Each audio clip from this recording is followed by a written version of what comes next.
In this lesson, we are going to learn about the drop-down button widget. Drop-down button is commonly used to allow user to select an option from a number of selections in a drop-down banner fashion. We use the value property to retrieve the input from the user.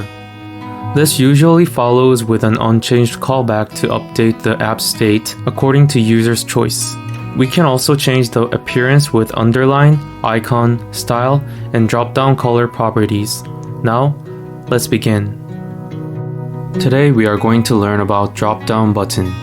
The drop-down button is used to create a widget that lets us choose the one we want from multiple choices. The button displays an arrow that opens a menu that allows us to select an item different from the currently selected item. The values chosen with drop-down include string, bool, int, and other types. We give an example as string. Let's take a look at this example code. Since the state changes each time we change an item in the menu, set the app with the stateful widget. Declare the string type variable as a list in the state class. The name is specified by drop-down value, and the list is initialized by apple, banana, grape, and strawberry. It also declares a string variable that contains the selected value. The name of the variable is selected value, and we are going to initialize it with apple. Keep in mind that this selected value have to be in the list here. Set the body property of the scaffold structure to the column wrapped in the center widget. Let's take a look at the column children widget.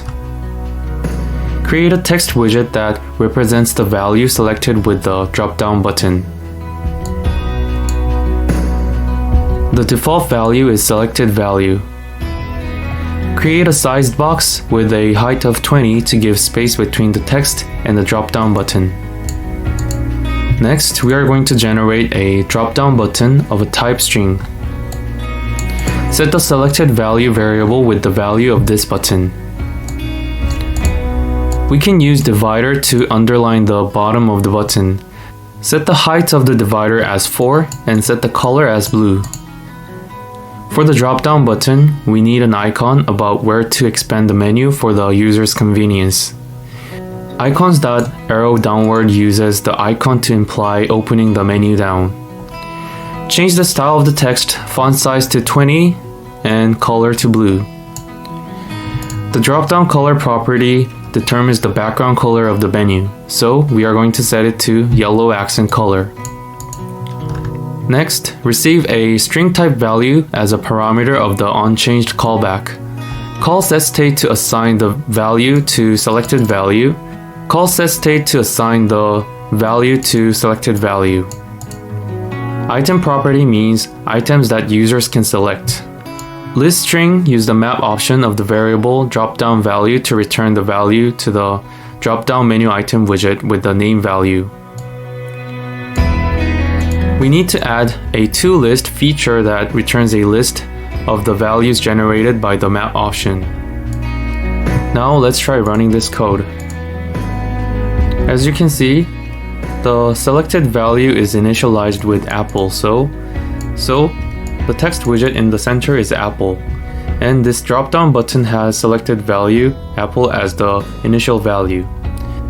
If you press this button, you can see that yellow drop-down list pops up, and the values are the values in the drop-down value.